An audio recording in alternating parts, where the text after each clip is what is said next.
Thanks very much, Trish, for coming to our program, The World This Week. You need no introduction.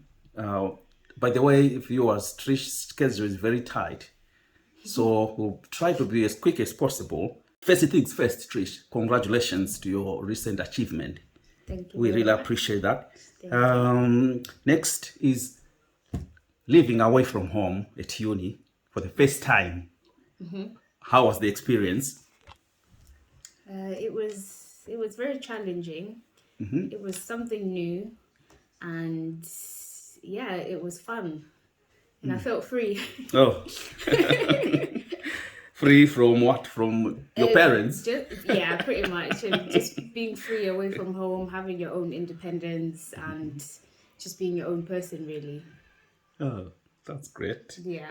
Right. How about let's go to the academic work now, the academic workload. Okay. Yeah. How was it? How did you manage it? Ooh, by just trying to keep on track and on top of things and not to leave things last minute, because that's one of my weaknesses, leaving things last minute. But Exactly.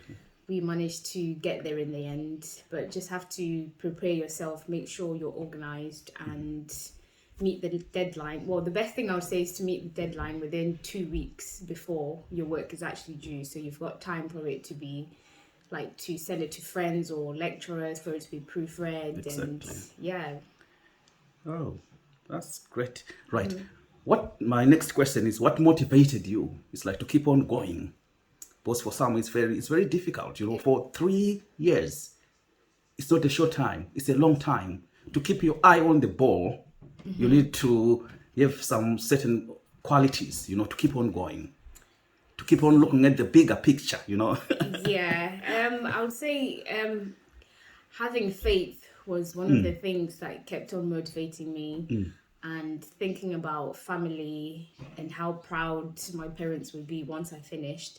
That was like the key vision I'll always have in my head. Oh, that's great. And my 2 grandmas that I Oh. used to call almost every month. So just talking to them gave me more motivation that I wanted to make them proud. So yeah, that's I would say that's what motivated me, basically. Family motivated me. Oh, that's good.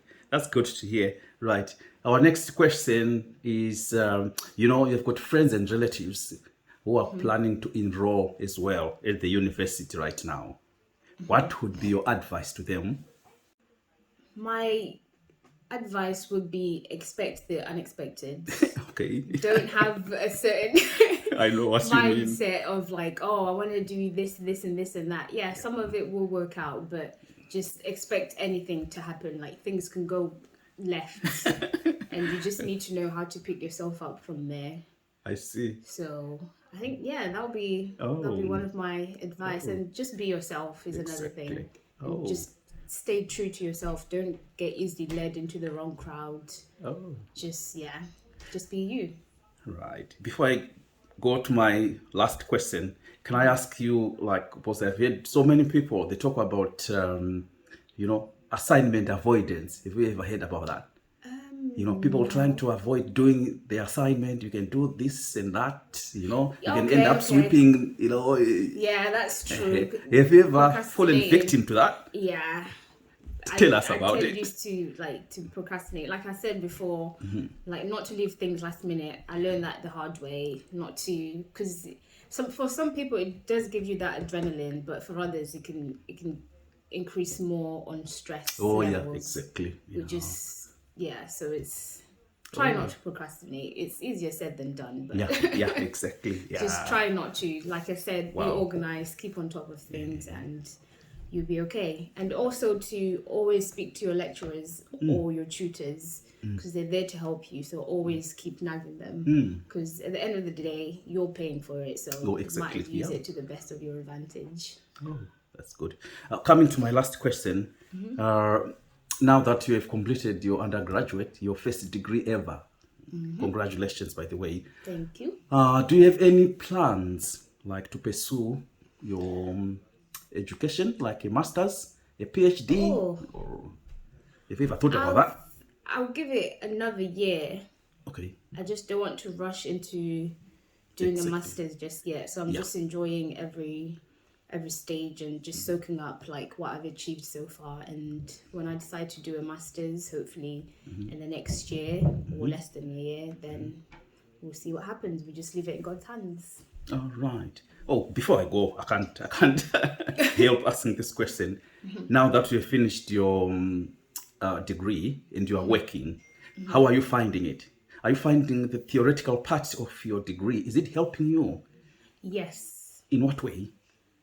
I would say in a lot of ways, because when we did placement, it kind of gives you an idea, a vision of what you're getting yourself into. Okay. So once you finish university and start doing the actual job, you see like, okay, the things that you're doing on placement are actually similar to what you be doing when you're qualified. Oh, that's great. But the only difference is you're more independent. You don't have to ask for anyone to like check your images or for justification of certain requests. Like you have to take those matters into your own hands. Because at the end of the day, you're now a professional, so you have to act like it. Oh, that's that's good. Thanks very much, Trish. Thanks for your time. I know your schedule is very tight. Yeah. I think I'll let you off now. Okay. To viewers, see you next week and goodbye.